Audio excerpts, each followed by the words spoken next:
ஏப்பா அவன் கொஞ்சம் ஏடா கூட முடிச்ச ஆளா இருப்பான் போலப்பா, பெரியவன் சின்ன வித்தியாசம் இல்லாமல் போட்டு அடிச்சுட்டான்ப்பா அப்படிங்கிற கதையா ஹவுதிகள் அமெரிக்காவினுடைய போர்க்கப்பல் மீது நடத்தி இருக்கக்கூடிய தாக்குதலை பற்றி உலகம் முழுவதும் பேசிக்கிட்டு இருக்காங்க. அமெரிக்காவுக்கு இணையானவங்களா ஹவுதிகள் அப்படின்னு கேட்டால் அதற்கு மேலடா அப்படிங்கிற கதையாக நடந்திருக்கு. சம்பவம் என்ன நடந்திருக்கு அப்படிங்கிறத பார்க்கலாம். இன்னொரு புறம் என்னென்னா, ரஷ்யாவும் ஈரானும் சேர்ந்து ஒரு பெரிய சம்பவம் ஒன்று செஞ்சுருக்காங்க. தனக்கான வர்த்தகத்தை எப்படி டெவலப் பண்ணலாம் அப்படிங்கிறத இதுவரைக்கும் பேசிக்கிட்டு இருந்தவங்க அதை செயல்பாட்டுக்கும் கொண்டு வந்து சாதனை படைச்சிருக்காங்க. நாட்டோவில் இருக்கக்கூடிய படைகளை ஏன் உக்ரைனுக்கு அனுப்பலை அப்படின்னு நாட்டோவினுடைய சீஃப் மார்க்கிட்ட கேட்டப்போ அவர் என்ன பதில் சொல்லியிருக்காரு அப்படிங்கிறத கேட்டு ரஷ்யாவினுடைய அதிபர் புட்டின் வந்து சிரிக்காத குறை தான். அது மட்டுமல்ல, அவர் சொல்லியிருக்கக்கூடிய பதிலும் அந்த மாதிரி தான் இருக்குது. வாங்க பார்க்கலாம் உறவுகளே, இது பிரசாத் சிக்னேச்சர்.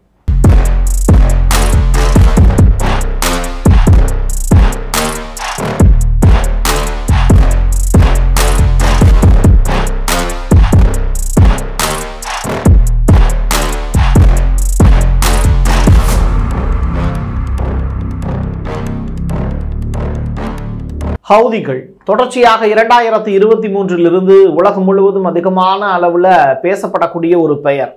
பழங்குடிகள் அப்படிங்கிற வார்த்தையை தொடர்ச்சியாக பிரசாத் சிக்னேச்சர் மட்டுமே பயன்படுத்தி வருகிறது. அப்படிப்பட்ட செங்கடலுடைய ராஜாக்களாக வலம் வரக்கூடிய இந்த ஹவுதிகள் 2023 மட்டும் உலகம் முழுவதும் இருந்து வரக்கூடிய கப்பல்கள் சுயஸ் கால்வாய் வழியாக செங்கடலுடைய ஏரியாவை கடந்து ஹவுதியின் அவங்க வாழக்கூடிய அந்த பகுதியில் கரையை கடக்கும் போது மொத்தமாக 90 கப்பல்கள் மீது தாக்குதல் நடத்தப்பட்டிருக்கு. சும்மா போற வர கப்பலை எல்லாமா தாக்கிக்கிட்டு இருக்காங்க அப்படின்னு கேட்டால் அப்படிலாம் கிடையாது. இஸ்ரேல் தொடர்புடைய நாடுகள் அவங்களுடைய கொடிகள் பறக்கும் போதும் சரி, அவங்களுடைய வர்த்தக கப்பல்கள் வரும்போதும் சரி, அதனை தொடர்ச்சியாக அட்டாக் பண்ணி வீழ்த்தக்கூடிய வேலையை தான் அவங்க செய்கிறாங்க. ஸோ இது எல்லாமே யாருக்காக செய்கிறாங்கன்னா, பாலஸ்தீனத்தினுடைய விடுதலைக்காக அவங்க செய்கிறாங்க. ஸோ இது எல்லாமே ஏற்கனவே அறிந்த செய்தி. அறியாத இன்னொரு செய்தி என்ன அப்படின்னா, அமெரிக்காவினுடைய போர்க்கப்பல் 2 கப்பல் என்னன்னா USS ஆப்ரஹாம் அப்படிங்கிற அந்த கப்பல் மீது நடத்தி இருக்கக்கூடிய தாக்குதல். இதை இவங்க எப்படி செஞ்சாங்க அப்படிங்கிற அடுத்த கட்ட கேள்விகள். 8 காமிகாசி அப்படிங்கிற ட்ரோன் மூலியமாக இந்த அட்டாக்கை நிகழ்த்தியிருக்காங்கன்னு சென்காம்ல இருந்து கிடைச்சிருக்கக்கூடிய ரிப்போர்ட்டு. அமெரிக்காவினுடைய பென்டகனும் இதை உறுதிப்படுத்தியிருக்காங்க. ஸோ இது வந்து மொத்தமாக 8 ட்ரோன்கள் மூலியமாக நடத்தி இருக்கக்கூடிய தாக்குதலில் 2 ஷிப்புக்கு வந்து பாதிப்பு ஏற்பட்டிருக்கு அப்படிங்கிறத சென்காமும் உறுதிப்படுத்தியிருக்காங்க. தொடர்ச்சியாக விடுதலைக்கான போர் அப்படிங்கிறது நடந்து கொண்டே இருக்கும் அப்படிங்கிற விஷயத்தை எக்யாசாரி, யார் ஹவுதிகளுடைய மிகச்சிறந்த ஒரு போர் முழக்க ஒரு கொள்கையாளர் அப்படின்னு சொல்லலாம். அப்படிப்பட்ட நபர் வந்து இந்த ஸ்டேட்மெண்ட்டை பதிவு செஞ்சுக்கிட்டே இருக்காங்க. ஸோ அமெரிக்காவினுடைய கப்பல் மீது தொடர்ச்சியாக தாக்குதல் நடத்துவோன்னு சொல்லப்படக்கூடிய ஹவுதிகளுடைய இந்த பேச்சு அப்படிங்கிறது அமெரிக்காவுக்கு சற்று நெருக்கடியை ஏற்படுத்தியிருக்கும். இது ட்ரம்புக்கான இழுக்காக கூட அவர் பார்க்கலாம். ஹிஸ்புல்லா நடத்தி இருக்கக்கூடிய தாக்குதல் இஸ்ரேலில் வந்து ஒரு 2 வீரர்கள் பலியாயிருக்காங்க அப்படின்னு நிறைய பேருக்கு இஸ்ரேலில் சார்ந்தவங்க வீரர்கள்னு சொன்னாக்கும் ஒரு நிறைய வார்த்தைகள்லாம் பயன்படுத்தியிருந்தீங்க. நம்ம சபை நாகரிகம் கருதி அந்த வார்த்தையை பயன்படுத்த வேண்டிய தேவை இருக்குது. ஸோ இஸ்ரேலை சேர்ந்த அந்த IDF வீரர்கள் 2 பேர் ஹிஸ்புல்லா தாக்குதலில் இறந்து போயிருக்காங்க அப்படிங்கிறது தான் கிடச்சிருக்கக்கூடிய செய்தி. இது வந்து ஹைஃபா அந்த துறைமுகம் அது சார்ந்து இருக்கக்கூடிய நகரங்கள் மீது நடத்தி இருக்கக்கூடிய தாக்குதல். நாட்டோவினுடைய சீஃப் மார்க் கிட்ட ஒரு கேள்வி ஒன்று கேட்கப்பட்டது. இந்த கேள்வி என்னன்னா, ஏன் உக்ரைனுக்கு நாட்டோ படையை சேர்ந்த 32 நாடுகள் வச்சுருக்கீங்க, அதில் இருக்கக்கூடிய படைகளை அனுப்பக்கூடாதா அப்படிங்கிற கேள்விகள் கேட்டிருக்காங்க. அதற்கு அவர் பயந்து போய் சொல்லியிருக்கக்கூடிய ஆன்சர் தான் ஷாக்கான விஷயம்.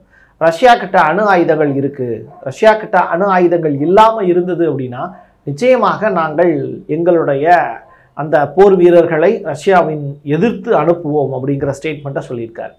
இன்னொரு புறம் ரஷ்ய அதிபர் புட்டின் கிட்ட ஒரு ஜேர்னலிஸ்ட்டு கேள்வி கேட்குறாரு. அப்பப்போ இங்கே மீட்டிங்லாம் அந்த மாதிரி நடக்கும். அப்போது ரஷ்ய அதிபர் புட்டின் வந்து சில கேள்விகளுக்கு பதில் சொல்லும் போது அவர் சொல்கிறாரு ஜேர்னலிஸ்ட்டுக்கிட்ட, யூரோப்பிய நாடுகள்லாம் இருக்குல்ல, ஐரோப்பிய நாடுகள் அவங்கெல்லாம் ஏன் ரஷ்யாவை எதுக்குறாங்க அப்படின்னு சொல்லிட்டு எனக்கு புரியலை. அதனால் என்னுடைய சகாக்கள்கிட்ட நான் கேட்டிருந்தேன். அப்போது அவங்க சொன்ன பதில் அப்படிங்கிறது அவங்களும் யோசிச்சுட்டு ஒரு விஷயத்த சொன்னாங்க. யூரோப்பியன் யூனியன் கண்ட்ரீஸில் இருக்கிறவங்கெல்லாம் முட்டாளாக இருக்காங்க, அதனால தான் ரஷ்யாவை எதுக்குறாங்க அப்படிங்கிற ஸ்டேட்மெண்ட்டை என்கிட்ட சொன்னாங்க அப்படிங்கிற ஸ்டேட்மெண்ட். இது ரொம்ப இம்பார்ட்டண்டான ஒரு விஷயம். நீங்கள் ரொம்ப சாதாரணமாக இந்த செய்தியை கிராஸ் பண்ணி போயிட முடியாது. யூரோப்பியன் கண்ட்ரீஸில் இருக்கிறவங்க ரஷ்யாவை எதிர்க்கிறதுக்கான என்ன காரணம்? ஒரு காரணமும் கிடையாது. உக்ரைன் வந்து நாட்டோவில் அங்கத்தினராக மாறக்கூடாதுங்கிறது மட்டும்தான் ரஷ்யாவினுடைய கோரிக்கை. அதை தொடர்ச்சியாக தன் வீட்டு பிள்ளை செய்யுது அப்படிங்கிறதுனால தான் உக்ரைனை ஸ்பெஷல் மிலிட்டரி ஆப்ரேஷனுங்கிற வார்த்தையை வச்சு அவர் அடிபணிய வைக்கிறார். ஸோ இதில் யூரோப்பியன் யூனியன் கண்ட்ரீஸுக்கு வந்து என்ன நட்டம் அப்படிங்கிறது புரியலை அப்படிங்கிறது தான் ரஷ்யா சொல்லக்கூடிய விஷயம். ஈரானும் ரஷ்யாவும் சேர்ந்து புதியதொரு மாற்றங்களை ஏற்படுத்திக்கிட்டு இருக்காங்க. அந்த வகையில் நேஷ்னல் பேமெண்ட் சிஸ்டம் அப்படிங்கிற புதியதொரு சிஸ்டத்தை அறிமுகப்படுத்தியிருக்காங்க. இனிமேல் ஈரானுடைய ஏடிஎம் கார்டு ரஷ்யாவில் யூஸ் பண்ண முடியும் அப்படிங்கிறது தான் அந்த புதிய அறிவிப்பு. இதை கேட்ட உடனே ரஷ்யாவில் இருக்கக்கூடிய மக்களுக்கு சந்தோஷமாக இருக்கோ இல்லையோ, ஈரானில் இருக்கக்கூடிய மக்கள் நிச்சயமாக மகிழ்ச்சி அடைவாங்க. ஏகப்பட்ட பொருளாதார தடைகள் அமெரிக்கா கிட்ட இருந்து ரஷ்யா கிட்டையும் விதிச்சிருக்காங்க, ஈரான் கிட்டையும் விதிச்சிருக்காங்க. இந்த தடைகளை தகர்த்தி தனித்தன்மையை வெளிப்படுத்த இரண்டு நாடுகளும் ஒன்றாக சேர்ந்து இந்த கிரிப்டோ கரன்சி மூலியமாகவும் தனது பாண்டை வந்து புதுப்பிச்சிருக்காங்க. பிட்காயின் உள்ளிட்ட விஷயங்களையும் புதுப்பிச்சிருக்காங்க. இப்போ தனது பேங்கிங் சிஸ்டத்தையும் ஒன்று சேர்த்துருக்காங்க. அந்த வகையில் அந்த ஸ்விஃப்ட் அப்படின்னு சொல்லப்படக்கூடிய அந்த முறையை தவிர்த்து புதிதாக என்ன பண்ணியிருக்காங்கன்னா, ஈரானுடைய இன்டர்பேங்க் நெட்வொர்க் வந்து ஷட்டாப் அப்படின்னு சொல்லுவாங்க, அதை வந்து எம்ஐஆரோட இணைச்சிருக்காங்க, ரஷ்யாவோட எம்ஐஆரோட இணைச்சிருக்காங்க. ஸோ இந்த ஷிஃப்ட் அப்படிங்கிற மெத்தட் வந்து கொலாப்ஸ் ஆகிருக்கு. ஸோ ஈரானும் ரஷ்யாவும் தனக்கான பணத்தை வந்து எந்த இடத்துலனாலும் இரு நாடுகள்லையும் பயன்படுத்துவதற்கான வாய்ப்புகளை உருவாக்கிக்கிட்டாங்க. டாலரை தூக்கி போட்டு மிதிச்சிருக்காங்க. ரஷ்யா இப்போ புதியதொரு ஆட்டம் ஆடுவதற்கு தயாராகி கொண்டிருக்கிறது அப்படிங்கிறது தான் கிடைச்சிருக்கக்கூடிய செய்தி. இவ்வளவு நாள் வரைக்கும் சிறிய தளங்கள் மீது, அதாவது சிரியாவில் இருக்கக்கூடிய ரஷ்ய தளங்கள் மீது இஸ்ரேல் தாக்குதல் நடத்தினதுக்கு ரஷ்யா சைட்லேருந்து எந்த எதிர்ப்புமே வரல. இப்போ அந்த எதிர்ப்பு எப்படி கிளம்பியிருக்கு அப்படின்னா, ரஷ்யாவினுடைய அலெக்சாண்டர் அவர்கள் சொல்லியிருக்கக்கூடிய விஷயம், இஸ்ரேல் தொடர்ச்சியாக இந்த மாதிரியான வேலைகள்லாம் செஞ்சுக்கிட்டு இருந்தீங்க அப்படின்னா ரஷ்யாவினுடைய கடுமையான தண்டனைகளுக்கு நீங்கள் ஆளாவீர்கள் அப்படிங்கிற ஸ்டேட்மெண்ட்டை கவுண்டர் அட்டாக்கா வாய்ச்சொல்லில் மட்டும் பயன்படுத்தியிருக்காங்க. இஸ்ரேல் இதுக்கு மேலே வந்து வாயை பொத்திக்கிட்டு தான் இருப்பாங்கன்னு நினைக்கிறேன். அடுத்த கட்டமாக அவங்க தாக்குதலுக்கு தயாராகினாங்க அப்படின்னா ரஷ்யாவினுடைய பதில் தாக்குதல்ங்கிறது வேற லெவலில் இருக்கும். பிளிங்கன் சொல்லியிருக்கக்கூடிய ஸ்டேட்மெண்ட் அப்படிங்கிறது இன்னைக்கு பத்திரிகைகளில் முக்கிய இடத்தை பிடிச்சிருக்கு. அதாவது காசாவில் இஸ்ரேல் செய்யணும்னு நினச்சதை இப்போ செஞ்சு முடிச்சுட்டாங்க, இனிமேல் அவங்க செய்கிறதுக்கு எதுவும் இல்லை, போர் முடியக்கூடிய ஒரு காலகட்டத்தில் இருக்குது அப்படின்னு காலம் போன கடைசியில் சங்கரான் கத்துற கதையாக பிளிங்கன் வந்து பதவி முடியக்கூடிய காலகட்டத்தில் கத்திக்கிட்டு இருக்காரு. இது மட்டுமல்ல, அதனுடைய அமெரிக்காவினுடைய ஜனநாயக கட்சியை சேர்ந்த இப்போ அதிபராக உட்கார்ந்து இருக்கக்கூடிய பைடன் அவர்களும் சில ஸ்டேட்மெண்ட் சொல்லியிருக்காரு. அதுவும் இந்த வீடியோவில் கடைசியில் சொல்கிறேன். நேட்டோ அப்படிங்கிற அந்த கூட்டமைப்பை உடைவதற்கான வாய்ப்புகள் இருக்குது அப்படிங்கிறாங்க. காரணம் என்னென்னா, அமெரிக்கா தான் நிதி உதவி பெரிய அளவில் கொடுத்துக்கிட்டு இருக்கு. ஜெர்மன் கிட்ட நிதிங்கிறதே இல்லை. ஏன் அப்படின்னு கேட்டிங்கன்னா, ஜெர்மனில் டிசம்பர் மாதம் 16ஆம் தேதி நம்பிக்கை வாக்கெடுப்பெல்லாம் நடத்த போகிறாங்க. இப்படிப்பட்ட நேரத்தில் வந்து ஜெர்மன் அரசை கவலக்கூடிய ஒரு சூழல் இருக்குது. ஸோ இதை பயன்படுத்திக்கிட்டு ட்ரம்ப் வந்து ஜனவரி மாதம் 20ஆம் தேதி பொறுப்பேற்ற பிறகு நாட்டோவிலிருந்து விலகுகிறேன் அப்படிங்கிற ஸ்டேட்மெண்ட் அவர் கொடுத்தாருன்னா ஒட்டுமொத்தமாக யூரோப்பியன் கண்ட்ரிஸ் எல்லாமே ஷாக் ஆகி நாட்டோவுக்கான தலைவர் பதவி எல்லாத்தையும் கொலாப்ஸ் பண்ணி தூக்கி எறிஞ்சிருவாங்க அப்படிங்கிற மாதிரியான விஷயங்கள்லாம் பேசிக்கிட்டு இருக்காங்க. காரணம் என்னென்னா, நிதி கொடுக்க வேண்டிய நாடுகள் எல்லாமே நிதி இல்லை, ஒன்றும் கிடையாது அப்படிங்கிற மாதிரியான விஷயத்தை கைவிரிச்சிட்டாங்க. இப்படிப்பட்ட சூழ்நிலையில் நாட்டோவினுடைய அந்த ஒரு நாட்டுக்கு எதிராக இன்னொரு நாடு, மற்ற நாடுகள்லாம் வந்து நிற்கணும். ஒரு நாட்டுக்கு பிரச்சனைனா, ஸோ துருக்கிக்கு ஒரு பிரச்சனைனா மீதி இருக்கக்கூடிய எல்லா நாடுகளும் வந்து நிற்கணும். அப்படிப்பட்ட வாய்ப்புகளை வந்து நாட்டோ வந்து உருவாக்கி வச்சிருக்கு. இப்போதைக்கு இருக்கிற சூழ்நிலையில் அதுக்கான பாசிபிலிட்டிஸ் இல்லை அப்படிங்கிறதுனால நாட்டோ கலைக்கப்படுவதற்கான பெரும் வாய்ப்பு இருக்குது அப்படிங்கிறாங்க.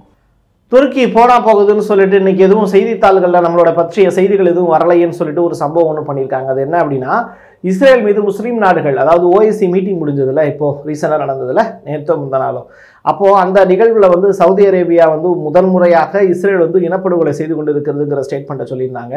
அதோடு சேர்த்து துருக்கி இப்போ என்ன சொல்லியிருக்காங்க அப்படின்னா, இஸ்லாமிய நாடுகள் இங்கே இஸ்ரேலோடு எந்த விதமான வர்த்தக உறவுகளையும் ஈடுபடக்கூடாதுங்கிறத துருக்கி முன்மொழிகிறது அப்படின்னு. எப்பா காலமான காலத்தில் இப்போ வந்து பேசிக்கிட்டு இருக்க 2023 2024 வரைக்கும் அதிகமான அளவில் எஃகு சப்ளை பண்ணது இஸ்ரேலுக்கு வந்து துருக்கி தான்.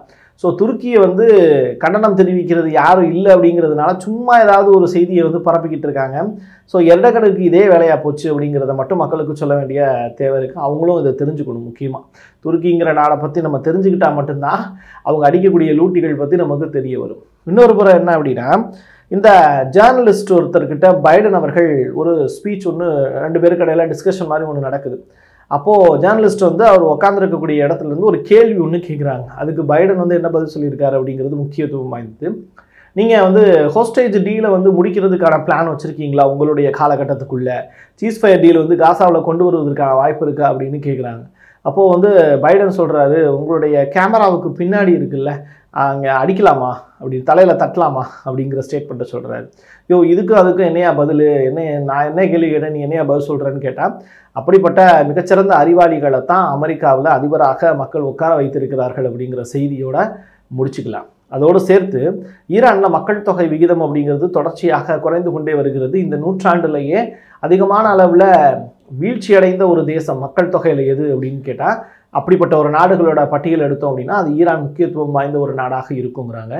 ஈரானில் அது மட்டும் கிடையாது, ஈராக்கில் வந்து 9 வயது சிறுமிக்கு கூட திருமணம் செய்து வைக்கலாம் அப்படிங்கிற மாதிரியான சட்டங்கள்லாம் திருத்தங்கள் கொண்டு வருவதற்கான வாய்ப்புங்கிறாங்க. இப்போ அது 18 வயதாக இருக்குது. ஸோ இப்படி மிடில் ஈஸ்ட் ஏரியாவில் அந்த மக்கள் தொகை அப்படிங்கிறது கம்மியாகிறதுனால அவங்களுடைய சட்டங்களை திருத்த வேண்டிய தேவை அவங்களுக்கு இருக்கிறதா சொல்கிறாங்க. சில பேர் இதை எதிர்க்கவும் செய்கிறாங்க. என் கையெழுத்து என் மக்களுக்கான உறவுகளை மீண்டும் ஒரு பதிவில் சந்திக்கலாம். நன்றி, வணக்கம்.